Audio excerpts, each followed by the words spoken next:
Good morning again. Meady and I were asked and accepted the honor of sharing this reading with you this morning. It's called Rainbows in the Window. It's written by a UU Director of Religious Education at a UU church in Fort Myers, Florida. Her name is Jen Blosser. And she apparently has been serving there since 2015. And these are some words that we're going to share that she wrote. Somewhere in the world, there was a child and their grandparents sheltering in place, just like you are now. And they were really fed up, perhaps a little bit like you are sometimes. The novelty of being at home all the time and doing whatever they wanted had worn off for the child, and they felt bored. For the grandparent, it was less a feeling of boredom weighing them down, but rather a sense of hopelessness. They watched TV for hours, though how many hours remained a mystery. They had stopped keeping track of time, really. The days all blurred together. They felt that they had been doing this for so long. And then one day, when the child accidentally sat on the remote after getting more snacks, and the TV accidentally turned off, there was something new reflected in the black screen of the powered down TV.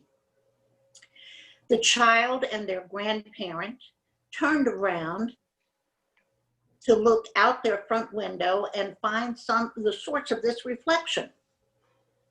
In the home across the road from them, there was a piece of paper taped to the window, and on that paper was a colorfully drawn rainbow. Well, this was something new, something unexpected and bright and cheery and new. The child and grandparent turned to one another knowingly, grinning. In a flash, the child retrieved a sheet of paper and crayons and began to draw a rainbow, while the grandparent fetched tape. A moment later, they gazed upon their window with pride. Their rainbow shone back across the street, joyfully mirroring their neighbor's rainbow. What happened next was like magic. Every day, more cheerful rainbows appeared in more windows, all up and down the street. The child and their grandparent gleefully drew rainbows for each window in their home, watching their neighbors doing the same. Red, orange, yellow, green, blue, purple, and all manner of other colors burst forth, seeming to shine through the windows.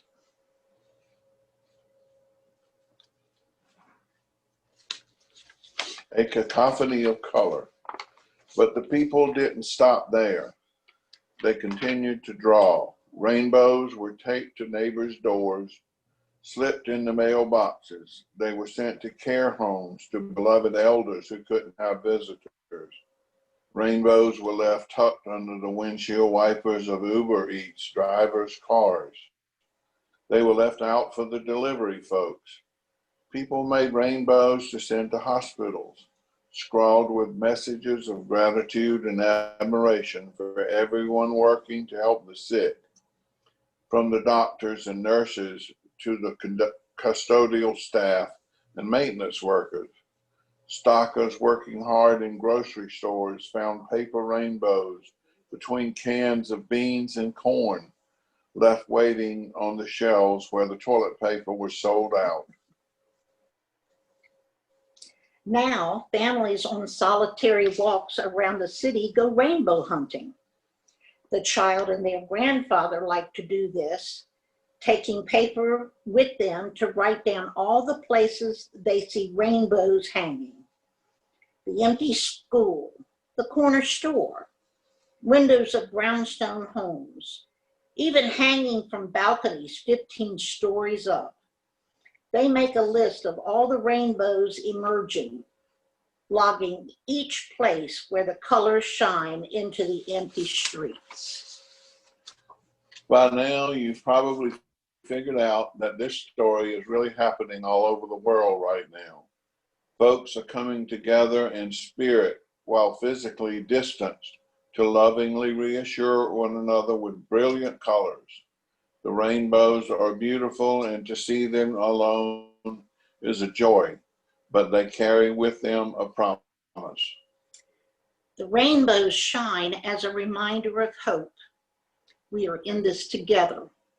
The storm will end, and we will come out on the other side.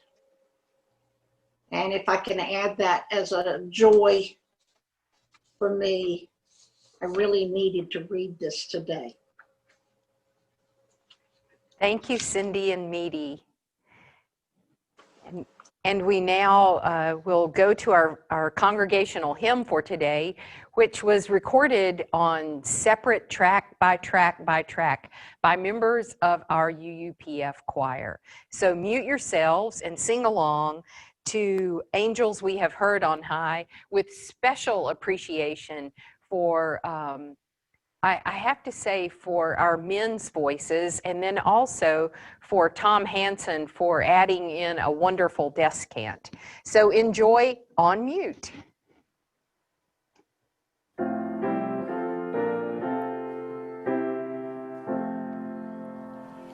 Angels we have heard on high, sweetly singing o'er the plains, and the mountains in reply, echoing their joyous strains.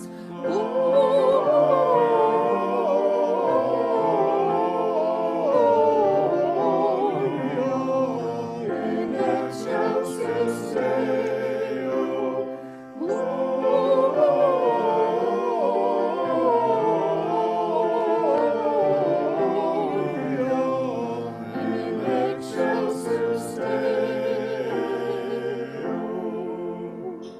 Shepherds, why this jubilee? Why these songs of happy cheer? What great brightness did you see? What glad tidings did you hear?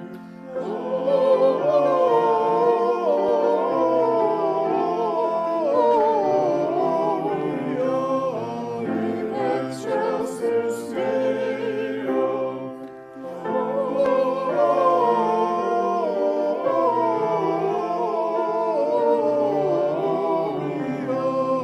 In excelsis Deo. See him in a manger laid, whom the angels praise above. Mary, Joseph in array, while we raise our hearts in love.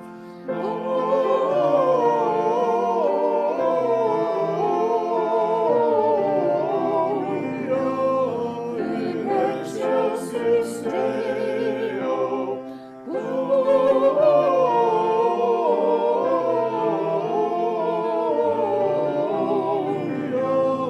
In excelsis Deo.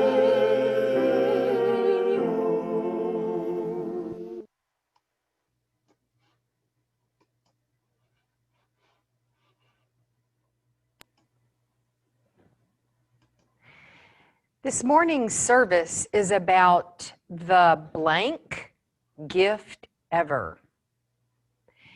And my idea, when I pitched the idea, was that we would have stories about the kinds of material gifts that we've been given. And I think you'll see in the 3 stories that are to come some very special stories that maybe speak more to people thinking about each other and filling a need that they saw. And it will bring, it did for me, gift giving to a deeper level, gift receiving to a deeper level.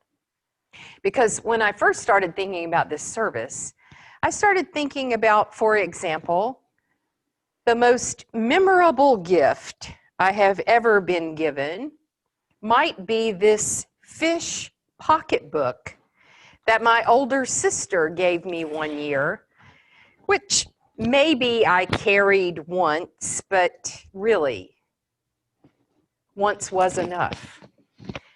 I also might be thinking about the most disappointing gift I ever got.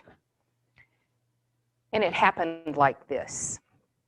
My parents went on a trip to a Caribbean island or Jamaica or somewhere, and they came back. I have two sisters.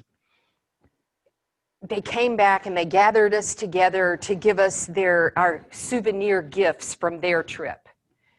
So for my younger sister, Johnny, they pull out this beautiful t-shirt of all the tropical fish of the place that they had visited.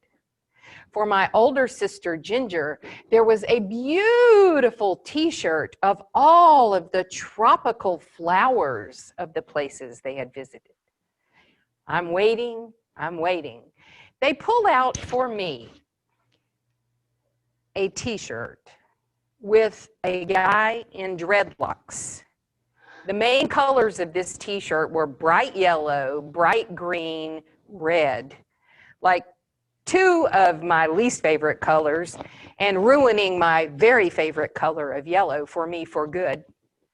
The gentleman in dreadlocks on the t-shirt had a gold tooth, and the caption on the t-shirt was, "Hey, man, no problem." Well, I was disappointed and reminded of my shallowness and the complete way that my parents really, I didn't think, got me at all. So that was kind of my context for pitching this service about the blank gift ever. And then I was talking to my sister, Ginger, on, I guess it was after Thanksgiving, and then I received her Christmas letter that was in her family Christmas card, where she wrote, "The culmination of a year-long process happened on November 13th. I had the privilege of being a live kidney donor. Volunteering to do this felt right from the very beginning, and my post-op recovery has been absolutely unremarkable. 5 weeks out, I'm back to my normal in every way. Keith and Christian, husband and son, have been a remarkable support. Keith went with me for the week of my surgery at the Mayo Clinic in Jacksonville, Florida. Christian asked many times, when will they cut you open? And held down the home front while we were away. Now he says, oh, I get it, you can't lift anything, you only have one kidney. While we do not know the identity of the recipient, we are sure they are preparing for a blessed holiday. Not to brag, the surgeon told Keith that my kidney was beautiful." So when I learned about this, I went to a different place of how we give gifts that are other focused. And the value of all the gifts is, I mean, there is value in all the gifts, but Ginger's gift of a part of herself kind of put my shallow conception and ideas about gift giving and gift receiving a little bit to shame. I also have a coworker, and she is from a huge family.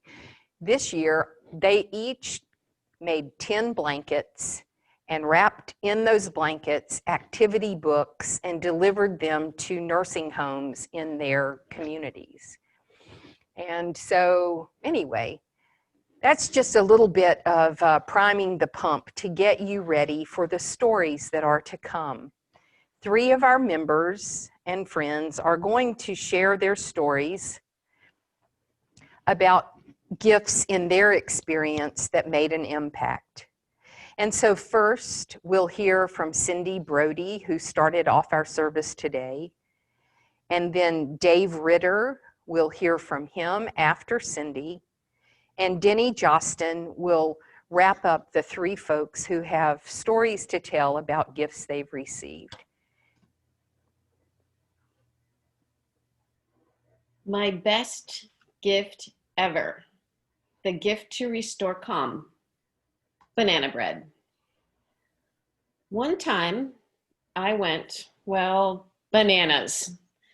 And my friend nurtured me back with loving kindness and banana bread. She would check in each day, reassuring me that things would get better. And on more than one occasion, drop off banana bread at my door for my young son and me, just like a fairy godmother. This went on for a while, since I had gone bananas in a big way. As my depression lifted, and eventually I started feeling better, she shared the recipe and encouraged me to try my hand at it. I was scared that I wouldn't do it right, but she believed in me. I didn't do it right. But it didn't matter. It was still pretty good. Each time I made one, gathering the ingredients and following her recipe, it would restore a sense of calm. I somehow remembered that it would turn out okay. Either that, or it would be hilarious, like the time it ended up with clumps of baking powder. I brought the bread to my work break room anyway, where anything goes, since it was delicious, minus the clumps. They loved it, thought the clumps were walnuts, and asked me for the recipe, which I couldn't give them in good conscience because it didn't have any walnuts. Fast forward to today, and I can make a darn good banana bread. So good, in fact, that my son requested it over pumpkin pie for Christmas dinner. And we both really love pumpkin pie. You see, a while back, I taught him how to make banana bread. The last time we made it, I set out the ingredients and he put it all together, measuring and mixing, while I sat back and watched. When we make an extra batch, I drop it off at my friend's door. Or I drop one off at work. It's, of course, perfect. The message from this gift is simple. When life hands you bananas, make banana bread.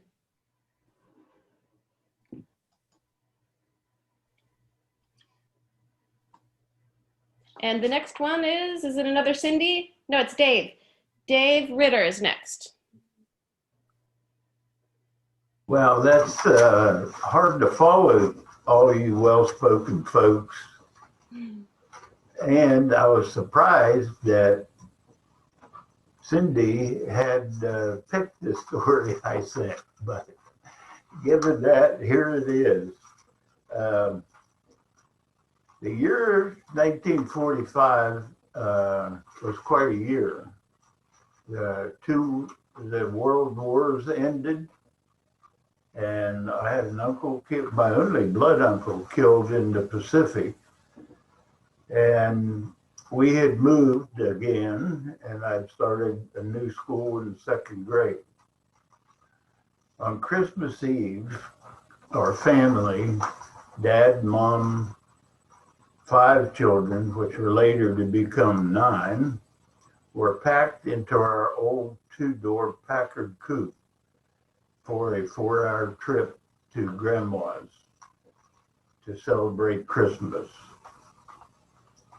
I was prone to getting car sick in the back seat where I started out the trip, and Dad was convinced to stop to let me get in the front where I sat beside Mom.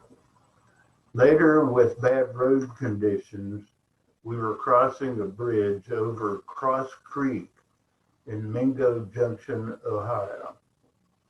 We were about 24 miles from Grandma's at that time when a car coming toward us skidded across in front of our car, and we hit the passenger door, killing the man inside. My face hit the dashboard, breaking my jaw, and Mom's head hit the windshield divider, making a large gash in her head and blood streaming down all over her face. Our age 2 baby brother, Chaz, who Mom was holding, suffered a broken leg. In the back seat, my brother Fred had damage to his nose, and my sister Mary, brother Harry, and father were not badly hurt. What I remember next is the 2 cars had bounced apart, and the passenger door of the other car was open and a man hanging out. And it was a very confused scene, needless to say. Other wonderful Good Samaritan drivers stopped and took us to several doctors' offices locally. I remember lying in front of a fireplace with my aching jaw on a warm stone. We were, after some first aid there, we were transported to a hospital nearby, but I don't remember much about that. Christmas morning, the good part began. Beside all the good folks from Christmas Eve that helped us after the wreck, Fred, Chaz, and I were in a ward in the hospital, and we were treated royally by the hospital staff. Really freedom, kind people. Fred and I were able to get out of bed, but Chaz had his leg in traction. I didn't have my jaw wired, but I had a bandage over my head supporting my jaw. We had some toys, and I remember a toy wooden train we pulled around the ward. We also had welcome visits by the Walking Wounded family. I think Fred and I only stayed one day, but Chaz stayed longer. By the way, my father and maternal grandmother were both hellfire and damnation preachers. I found out later that my father had emotional and mental problems, which caused child abuse in our family. However, Grandma was very loving, as was my mother, just strict. The reason it is my best Christmas because I was freed from the strictness of Free Methodist isolation cult to a few days of more free and seeing some of the rest of the world. Of course, since then, I'm grateful that at least from my teens, and especially since finding universalism in my 50s, I have gradually overcome the fear of hell and damnation and enjoy the holidays. Thank you.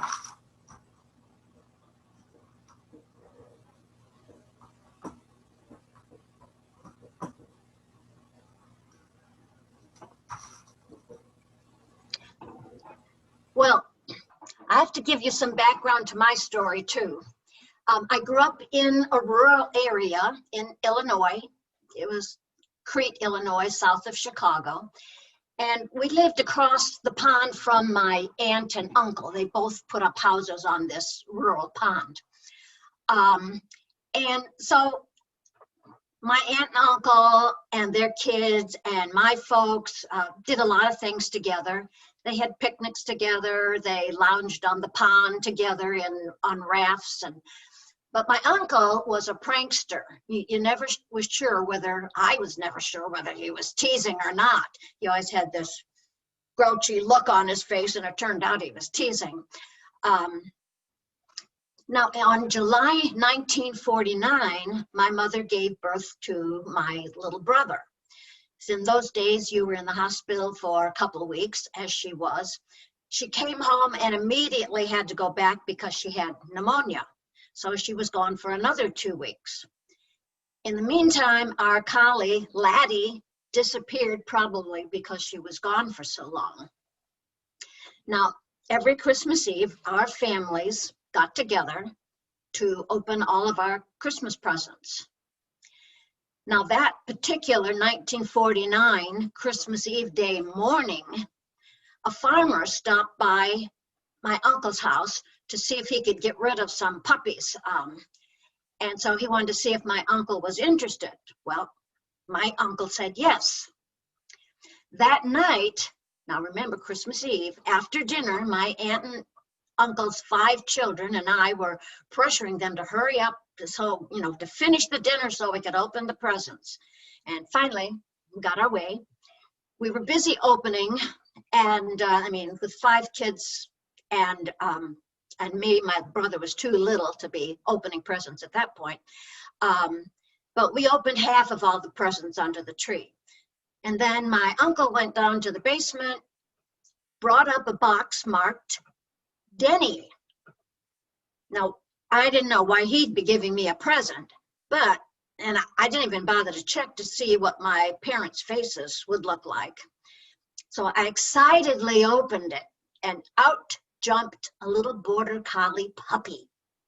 Well, I was ecstatic. I was reluctant when my uncle Bud, said he had to take the box downstairs so we could open the rest of the presents. Finally, we cleared under the tree. All the presents were gone, and my uncle went back downstairs and brought up a bigger box. It also was marked Denny. Out jumped 2 black and white border collie mixes. Fortunately, one was a repeat. So I had 2 puppies. Now, that was my most exciting Christmas ever. And I even remember the next morning pretty well because the puppies were, I had 2 against me, remember, but the puppies were chasing my toes and biting at them, and I'd squeal and jump on the couch trying to keep away from them. I was almost 8 years old at that time. So now, 70 years later, I still remember it as my very best Christmas ever.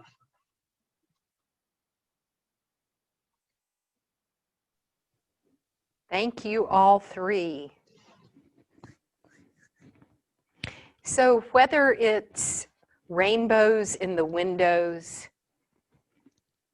banana bread, freedom from strict religious practices during a holiday, puppies, kidneys, blankets, fish pocketbooks. We're all touched in some ways by the gifts that we've given and received through the years. Thank you for sharing these moments to just reflect on the ripple effect of gifts in our lives. And now, as soon as I can get the order of service, here we go. So the next song has the words will be displayed to all around the child. The words will be displayed. Again, this is the UUPF choir, and sing along. on mute.